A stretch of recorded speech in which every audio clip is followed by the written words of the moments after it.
Hello and welcome, everyone. Thank you for joining us this evening on another exciting journey with the Berlot Group. So my name is Abdullah Murad. I'm from the ICF Kuwait Chapter. I'm the Vice President, and on behalf of the entire Kuwait board, we'd like to thank you for joining us.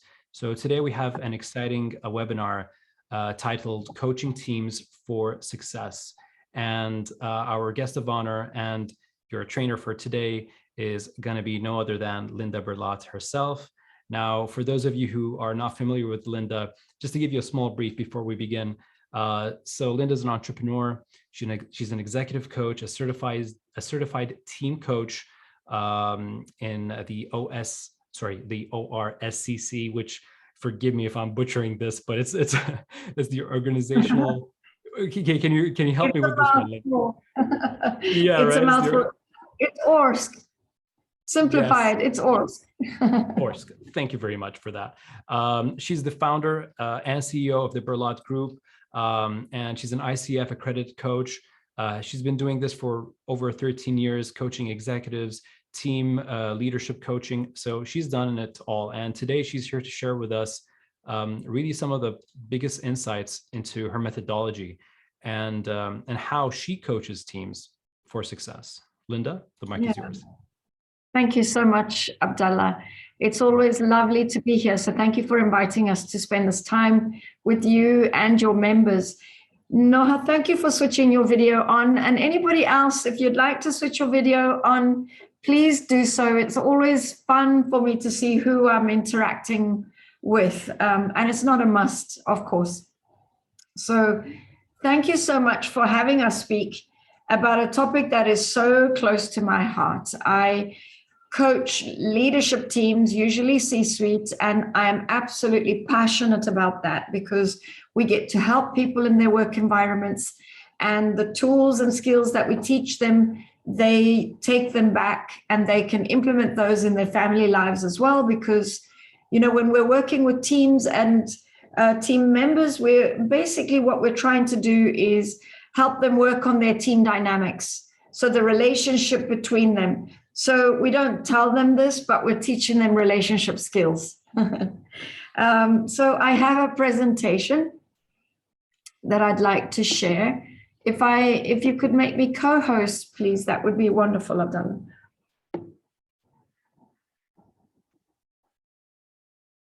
All right, you are a co-host.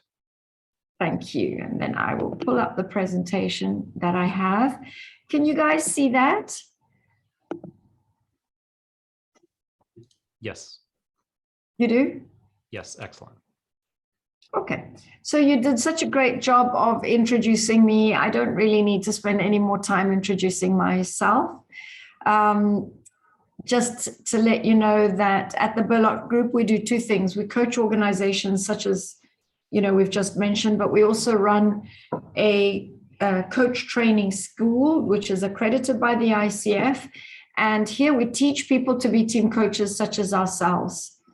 Our clients come from, you know, across the board, different industries, different ways of working, different levels in the organization, but they all usually come to us with very specific issues. So the teams are all multicultural, and although this is a gift, very often there are misunderstandings that happen between them. They are often in conflict, there's misalignment, there are silos, and so we get called in to work with all of these issues. Sometimes our team are not dysfunctional, but they are very high performing, but they don't know how they've got there. So they want us to help them define what is it that they're doing so that they may be more conscious and intentional about what they're doing and keep reproducing that, which is equally important to working on a dysfunction, for example. So before we go any further, it's important that we kind of align around the definition of what a system is. And you will hear me speaking using three words, and I use them interchangeably. So team, relationship, and system. And for me, these three mean the same thing. Here's why. So a team is a group of individuals which are interdependent, right? They've come together to produce something.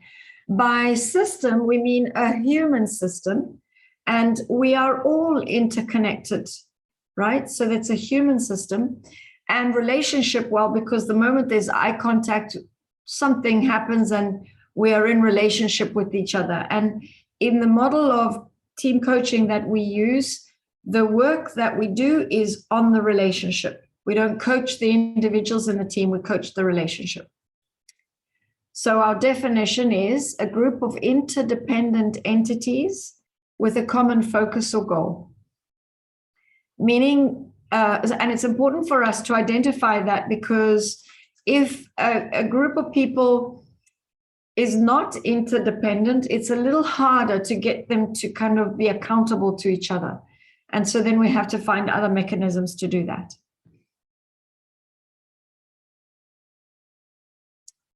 So I once saw this and I thought it would be great to put in there. Good, poorly performing teams can become effective.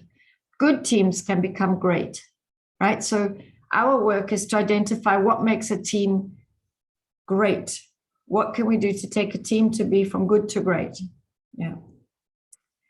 So very often we get asked, okay, but what is team coaching? And it's really a process that involves coaching entire teams rather than the individuals in the team. By doing so, the team itself or the system becomes our client, and everything we do or don't do is in service of our client, the team.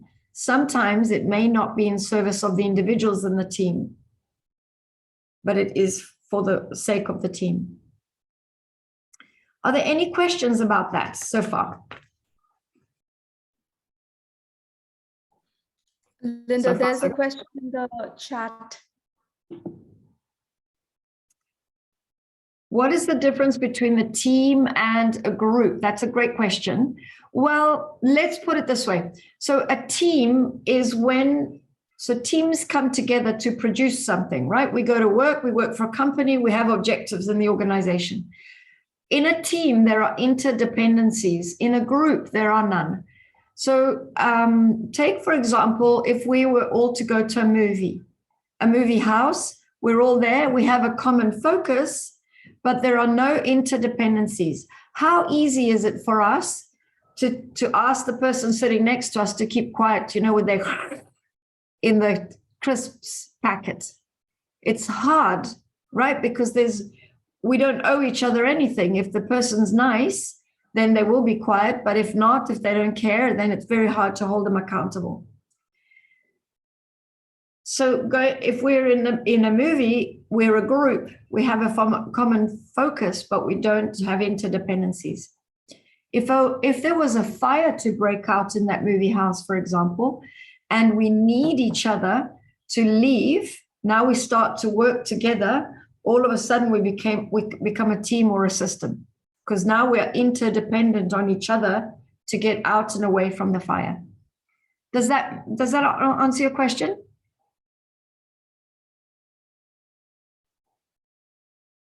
Jawahar? Yes, thank you, Belinda. Pleasure. Oops, what's happening here? So there's a very specific model that we use, and we call it ORSC, Organization and Relationship Systems Coaching. And the key thing is that we coach the system and not the individuals, right? That's the difference in the model that we use. Now, why is it important to be able for us as coaches to coach systems, entire teams? Why is it important for leaders to be more coach-like? So, well, let's look at some of the things that are happening in the world at the moment. So all of a sudden, thank you to COVID, we've become a lot more remote. So teams have become virtual, and spread across large territories. Change is unpredictable and is exponentially growing, right? So for a team leader, it's no longer possible to lead from the front and be ahead of all the changes that are happening. So in the past, when we were all in the same building, everybody was there for a long time.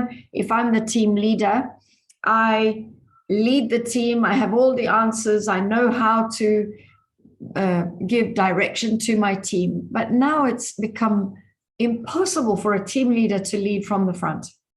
How do you lead from the front across time zones, across territories, across change that is happening so fast?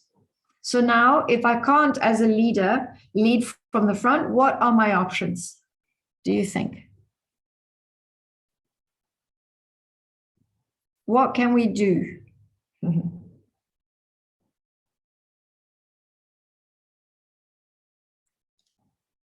Well, we have to lead. Sorry? Yeah. Well, I was just going to say that if we can't lead from the front, then the only other place I can think of is the side or the back. So like lead with them, like co-leading with them, or to right. Absolutely. Now I have to build my team, pull them together, trust them, and in a way co-lead from them. So that means I am no longer the expert and the most intelligent member in the team.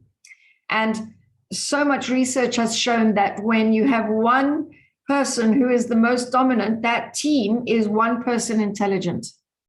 Now I have to tap into the wisdom, the collective wisdom that lives in the team, and help and get the team to help me to come up with solutions that we can all own.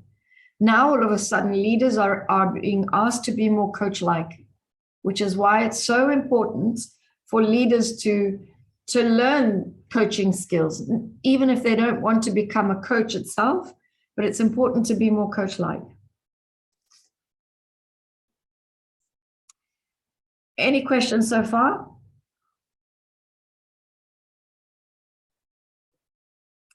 It's important now to lead in a very, very different way. So instead of focusing on the me to the we, now we shift the focus from me to we to it, which is the team, right?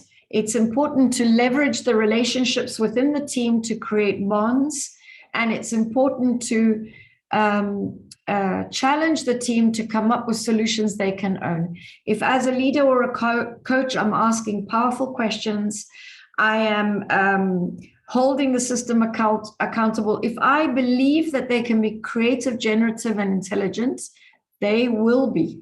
They will come up with, they will be creative and come up with different ideas. And I, as the leader, don't have to have all the answers anymore, right? If I can trust that the system is always in a state of emergence, something is always wanting to emerge.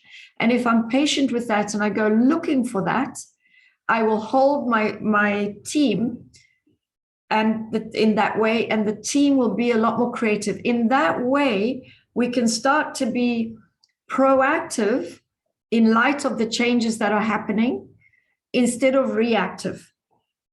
Right? So if we believe that the system is always in a state of emergence, when there is change, I don't resist it so much.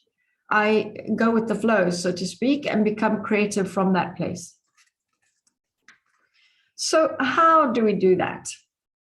Right? We call it expanding the range of intelligence. Now, there's loads of research on this, right? Saying that in general, a group collective intelligence will predict the group's performance, right? If we are in a team and we all have the ability to speak up and share and we feel trust, we can challenge each other to come up with great solutions. Those kind of teams are going to be a lot more productive and effective than teams where one person is the one giving the answers, or where there isn't safety, where we don't want to challenge each other for whatever reason. So the more we can create a collective intelligence, which comes from sharing, the more effective we will be as a team. Does that make sense? Yeah. Yeah. So smart leaders now and coaches want to tap into the collective intelligence that exists in the team. I want to use like a simple example. Imagine that we were really physically all together. We were all in a room, and I asked everybody to hold a piece of string. And I gave, for example, Noha, let's say I gave you a bright yellow piece of string. I asked you to tie it around your waist, and all of us would tie our string to yours. This is a metaphor just to illustrate an old style of leadership. So you would be the leader, and you would walk around, and we would follow, right? So what are some of the strengths in that older style of leadership, do we think?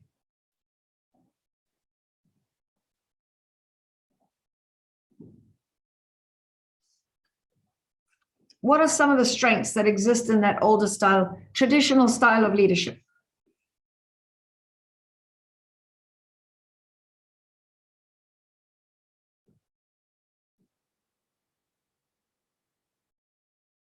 Put them in the chat or share those ideas with me. So if a leader is, has all the answers, or if the leader keeps giving the direction, if they don't tap into the wisdom that exists in the team, what are some of the advantages of that? I mean, one thing that comes to mind would be the fact that it would be very centralized. And if it's centralized, that means whatever the leader says, the team will deliver. Exactly. So there's a lot of focus is what maybe the focus would be a strong suit. Very clear direction. Nobody has to think because he or she has got all the answers. Very clear movement in that direction. What are some of the challenges?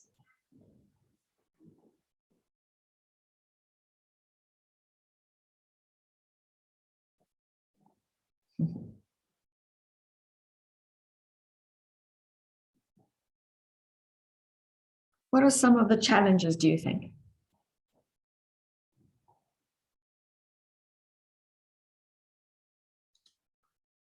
Well, I mean, if there's only one person thinking, then it kind of feels pointless to participate. So there's no point in being creative. There's no point in sharing. There's no point in doing anything. It's just do. Don't think, just do. Exactly.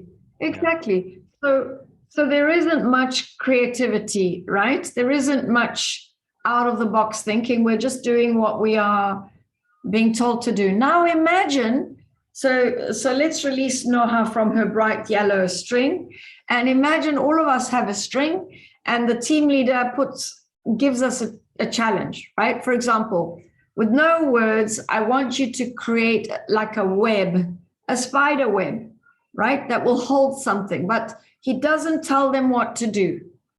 Do you think the web will get created?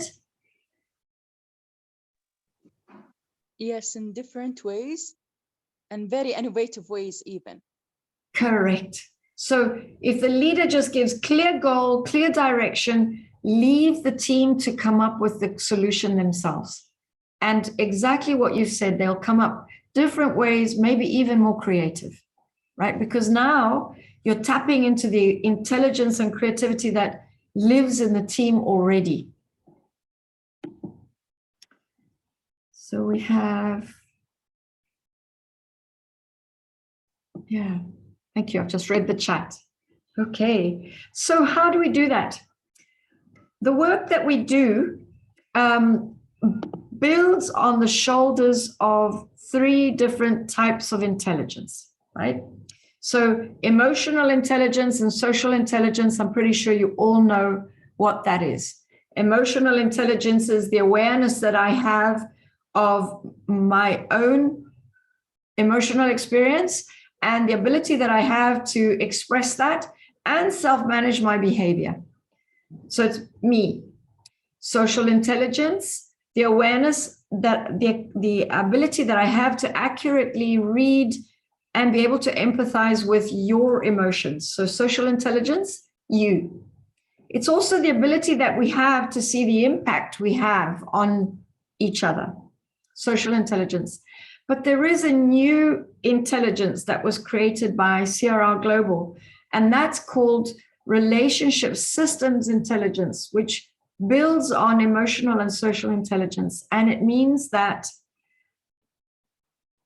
when I have this, when I step into this intelligence, I have the awareness that I am not just an individual.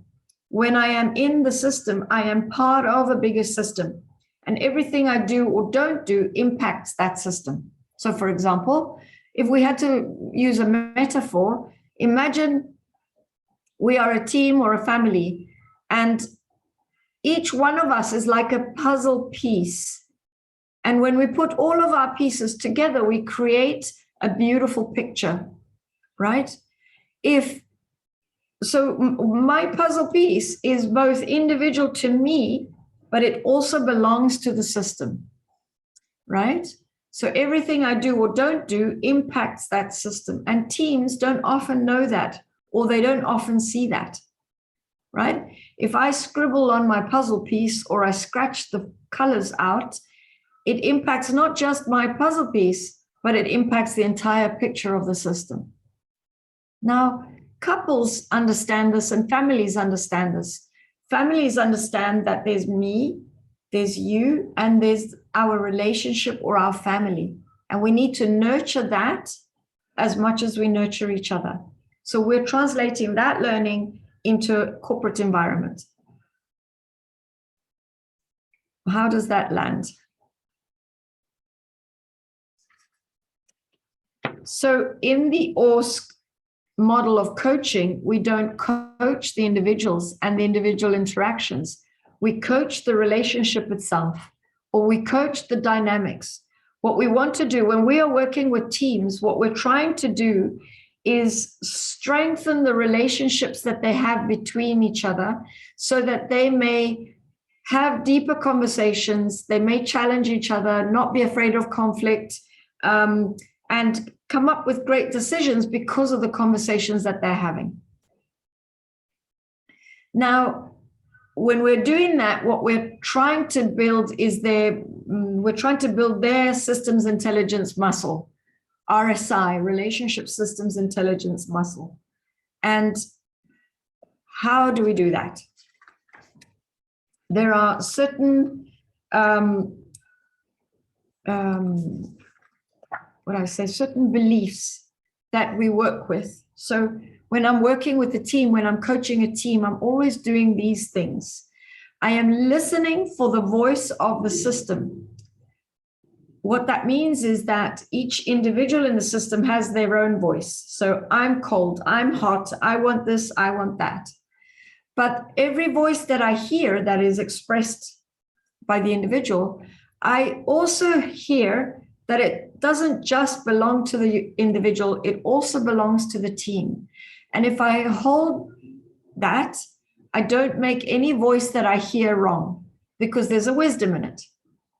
So if we go back to that puzzle piece again, if one of my puzzle pieces is bright yellow, the yellow belongs to the individual piece, but the yellow also belongs to the overall picture. So I wouldn't make the yellow wrong, even though all the other pictures are blue and green, right? Because I would say, well, no, there's a reason the yellow is there. It belongs to that picture. It's the same for the voice of the system. But what do teams do? When teams look for agreement, and when there is a voice which is not in agreement, maybe a dissonant or a disturber voice, we want to either shut it down or convince it to come over to our side or marginalize it. And in doing that, we lose the wisdom. If I have a yellow puzzle piece and I want to color it blue and green to fit the puzzle, the rest of the pictures, I will lose the vibrancy. There's a piece of the puzzle that will have lost its shininess. Yeah. So the other skill that I will use as a systems coach or a team coach is to always look for ways that the team reveals itself. And I want to be a mirror and mirror back what I am seeing. I was working with the team today and they said, we're very relationship based. We want to be a little bit more disciplined with rules. We want to talk about rules.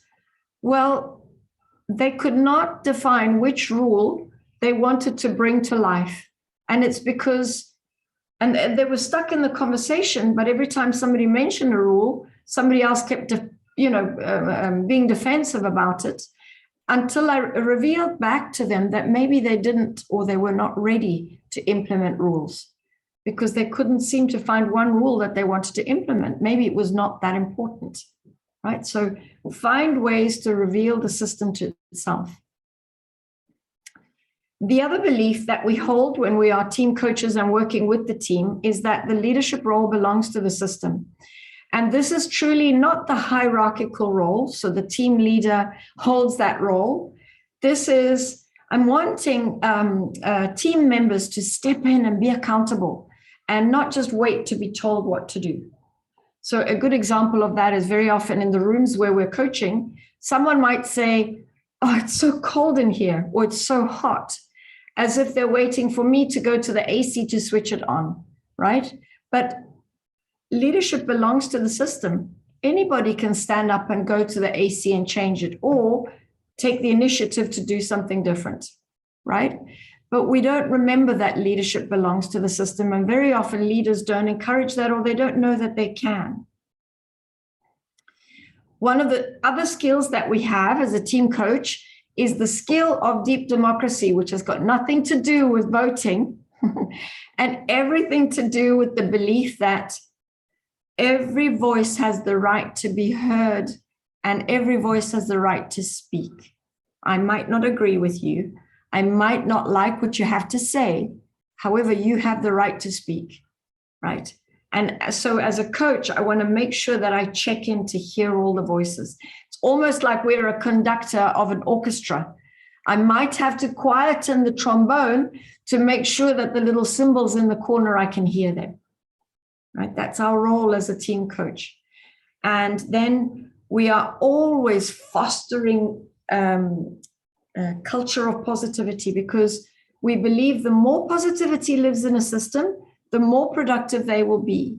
But also the more positive, meaning the happier they are to work together, the more positive they view themselves, the more resilient they will be in times of change, and the more resilient they are also in times of conflict, right? So positivity is really important for the team.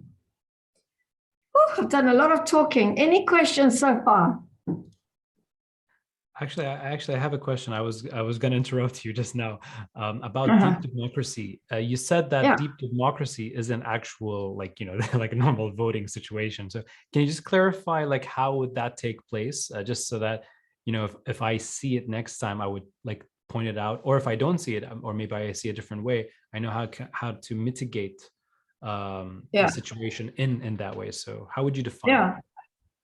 So when I'm working with the team, very often, like you'll have the extroverts will speak up first, right? So I'll ask a question and the extroverts speak up first. And then I start to know, it can show up in different ways. So I start to notice that 2 or 3 people don't speak at all, right? Because you've got the extroverts that are speaking up. So I might say, okay, can we hear from the people who haven't spoken? Or if we're on virtual, why don't you go into the chat and tell me what you think? Because then some of the more introverted people are happy to chat, right? So I make sure that I'm hearing the different voices. Or I might be fun and light and say, I have, there's loads of structures that we can use. We are here today. We want to make some great decisions. And it's important that we hear everybody. And as the leader, I will speak last. I will go around the table and ensure that everybody speaks. And when the quieter voices speak, I make sure that nobody makes them wrong, because they're not wrong. They just have a different perspective.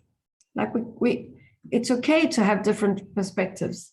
If you are a trombone and I'm a guitar and somebody else is a piano, imagine if the conductor said, your sounds are all different. It's wrong. You should all be the same sound. Well, that wouldn't make much harmony, would it? Does that kind of answer your question? Yeah. Yeah, no, thank you for that clarification. And it's very true. Like, as you were describing it, I was recalling situations where, oh yeah, those people spoke first. Oh yeah, those people didn't speak at all. And it just kind of helped create that realization there. Yeah. So as a coach, you want to make sure that that you are holding deep democracy, that you are listening and encouraging people to speak and be heard. Because sometimes the quieter voice will speak and we go skip right past it. So it's about, no, hold on. Say more about that. Put more words around that. Or help me understand what you mean, so that that voice can shine and come out a little more.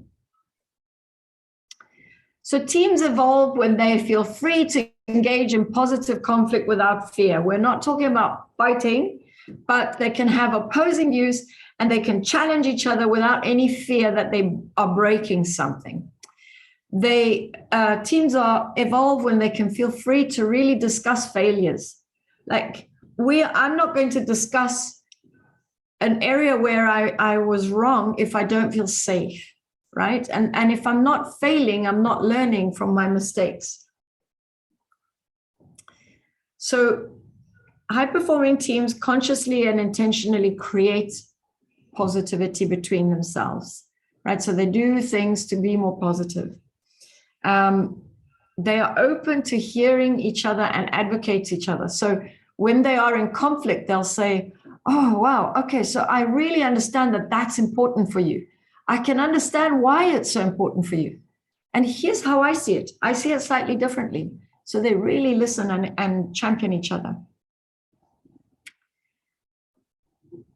Yeah, when roles belong to the system, the leadership role is shared. So in high-performing teams, they understand that we all have our jobs, our role functions, and those can stay as they are, right? Because that's what we've been paid to do. But there are a bunch of other roles: the initiator, the challenger, the leader, the nurturer. These roles can be shared in the system. Oops. So teams become high performing when they become we-centered, when they have an awareness that they are in an interconnected environment and that they do impact each other, and they consciously and intentionally want to have a positive impact on the team. When we coach our clients, some of the things that we see are, for example, teams become more collaborative. They become more, less me and you, so less silos, but more connection. There's more trust, definitely, more positivity, more productivity. They're able to adapt to change a lot more. They hold themselves and each other accountable to the agreements that they've made, and that's huge. And then they learn to be more positive in the way that they communicate. So these are some of the outcomes. Meetings start on time and end on time. They design agreements that they hold themselves accountable to. They design communication and conflict protocols. So they've got all these behavioral contracts that are important to them, that help them be more effective in the way that they collaborate. These are just some percentages. I know people like percentages, so I put these two slides in here. I thought you might want to see that. So it's data to support the benefits of coaching, and there is a lot of data that supports that. I think you all know that.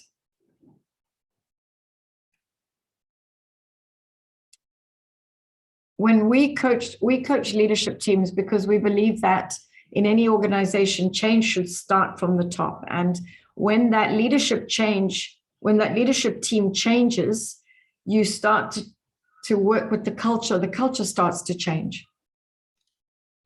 I have a question actually about that, because would you go about working with the leader or working with the leader and the team together? So like, because maybe one approach would be to, to really just coach directly the leader and help that leader work with the team in a better way. Maybe another approach would be to have both the leader and the team simultaneously. And then maybe a third approach would be to be coaching both, but separately. So like, which is the best one? Which is the correct way? Which is the most impactful way, I guess? Or does it depend? Yeah, it totally depends on what their need is. There is no correct way. Because I'm a systems coach, my preference is always to start with the team, because I hold the belief that as an individual, it's harder for me to change when I have to change my behavior and I go back to the same system, right? So I would rather work with the team first, and then if there's a need, I will do executive coaching. But I have worked on many projects where I was coaching the team and other coaches were doing executive coaching either for the leader or for the members of the team as individuals. So you can do both, you can partner together, and it's very powerful. Yeah, I mean, so because I was thinking about in terms of like, for example, let's say when you go and you start coaching the team, you reach a consensus that the team is not the issue, it might be the leader. So what would be the, like, how would you go about handling that situation and then shifting, let's say, the focus from the team towards the leader? Is there like a certain protocol or a way to go about doing that?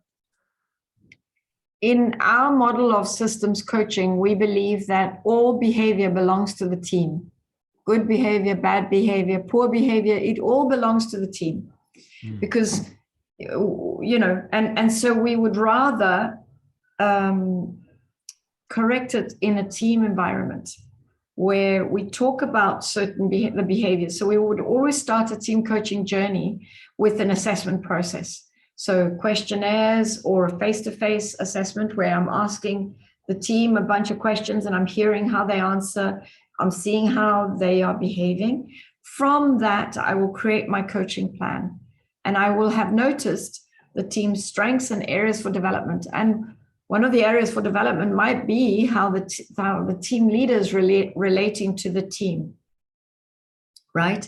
But because I believe that the team leader is part of the team, it's part of that dynamic, I want to work with the team first.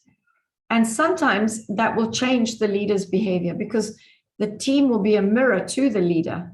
And sometimes they've never had a mirror hold up a mirror to their behavior, or they may not have known that there are other ways of behaving. Yeah? Did I answer your question? There are times, though, where I've worked with the team and the team leader very definitely needed coaching alongside that work, Are there any other questions?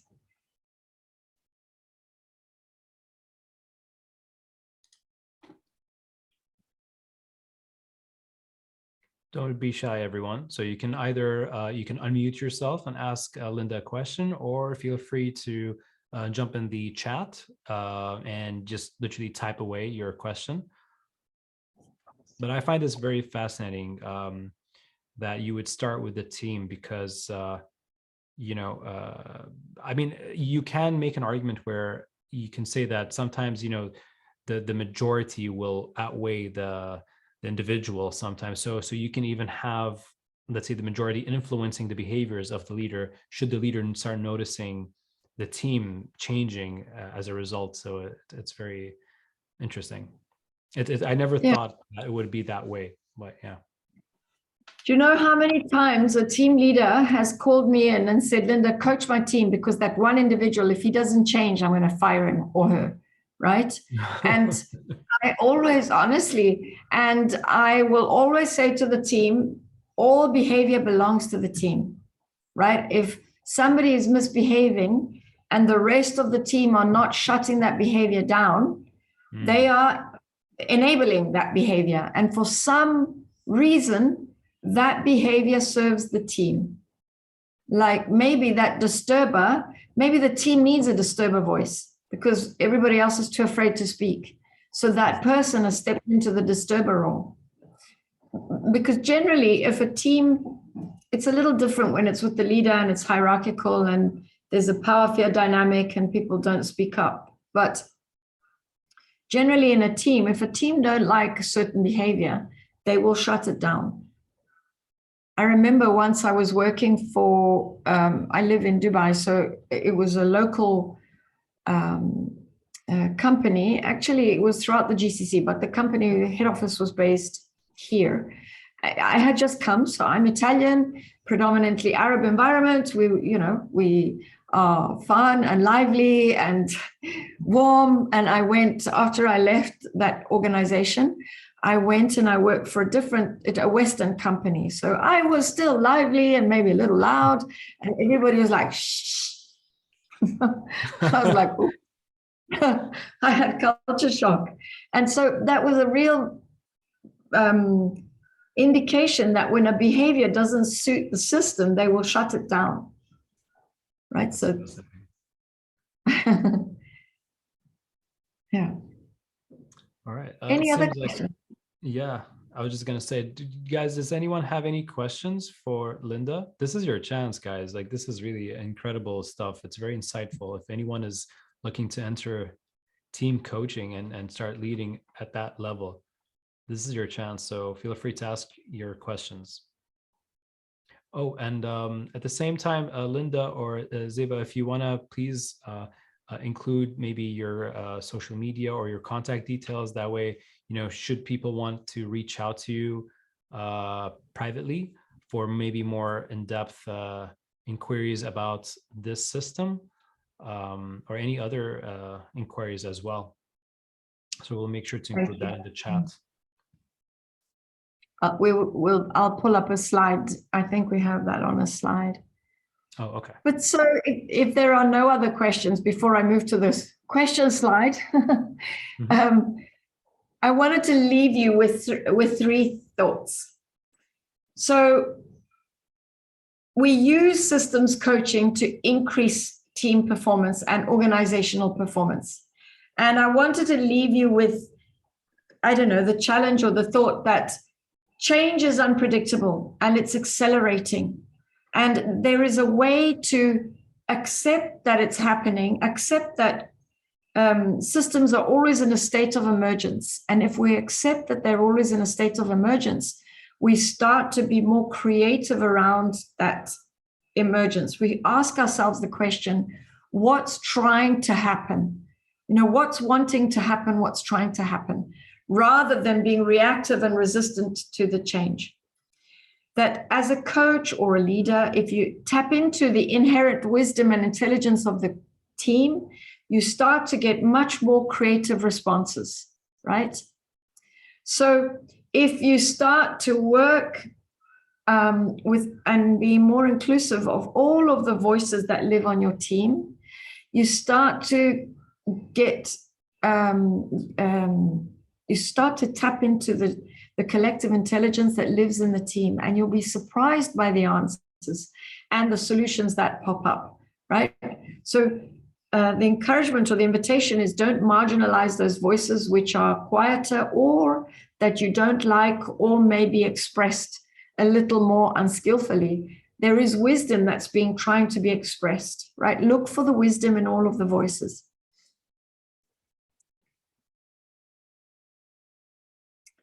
So we wanted to, I love this saying, we love this saying, if you want to go fast, go alone. If you want to go far, go together. It's an Ubuntu saying, right? We have, there are 2 books out on the market, which are written by our founder and CEO, Marita Fridjon, and in collaboration with other people. One is Creating Intelligent Teams, and the other one is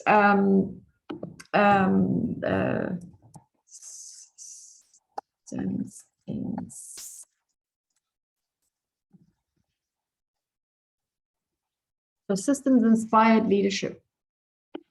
If you would like, please email us and we will send you a booklet, an insert of the Creating Intelligent Teams book.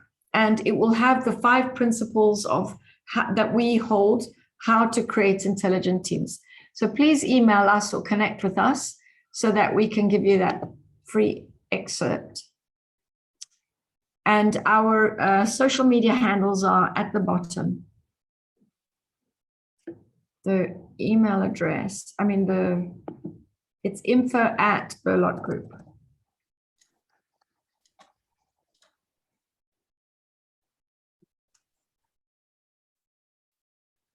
Group.com.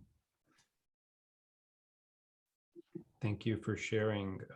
I was just about to say, so you also are available on Facebook, Twitter, LinkedIn. Oops. Oh, no, it's okay. Do you want it back?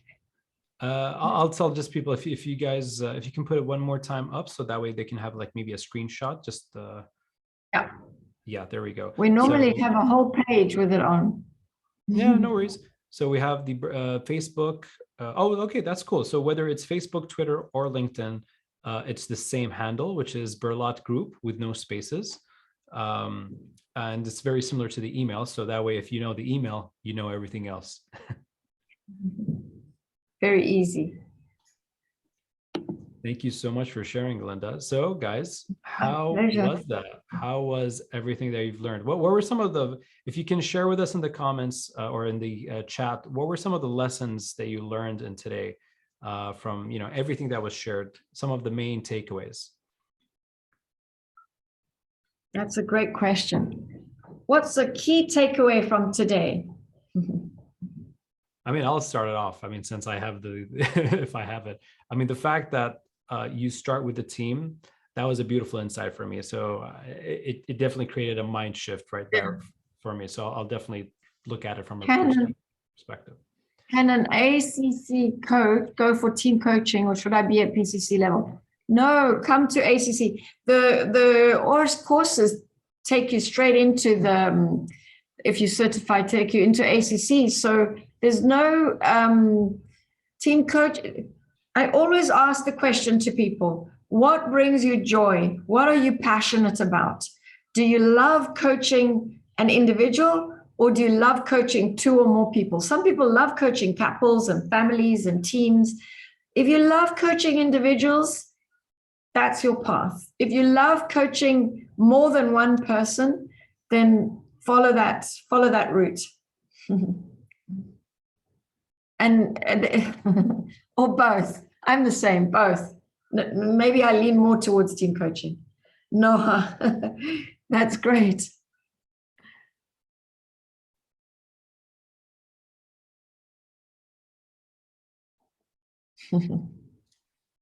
Are there any other questions?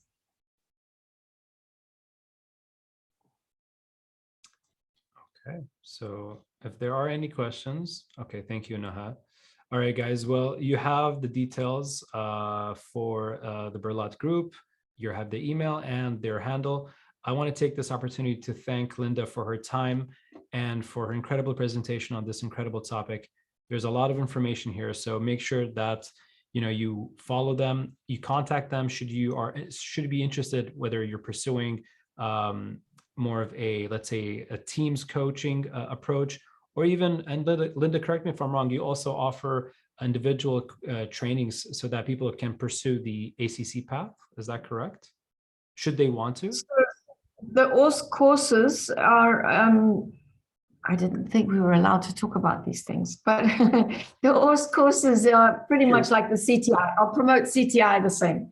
So CTI and ORS used to fall on the same umbrella, and they are the same, the 5 courses, and then you have your certification, and then that takes you straight into ACC. Yes, yeah, it prepares you for the ACC.